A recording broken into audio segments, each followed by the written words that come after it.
ఉన్నాయి, పరిస్థితులన్నీ చేయి దాటిపోయి ఇక నువ్వు ఎందుకు ఆలోచనలో ఎంతటి కొట్టుమిట్టులాడుచున్నావు? నీ జీవితమును గురించి నువ్వు ఏది డెసిషన్ తీసుకోలేకపోతూ ఉన్నావు. చావాలా బ్రతకాలా, ఉండాలా పోవాలా? హల్లెలూయా.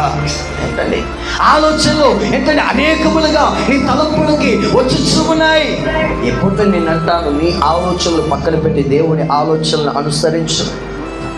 నీ ఆలోచనలు పక్కన పెట్టి దైవ ఆలోచనలు ఏంటంటే నీవు కనుగొని ఆ దైవ ఆలోచనల ప్రకారం నడువు. వాక్యములు వ్రాయబడుచున్నటువంటి రీతిగా చదవండి అమ్మా. కాబట్టి యోనా ఉన్న చోటు నుంచి లేచి దేవుడు ఏదైతే యోనాకు బయలుపరిచి ఉన్నాడో ఆ ప్రకారముగా నినివే పట్టణమునకు పోయి,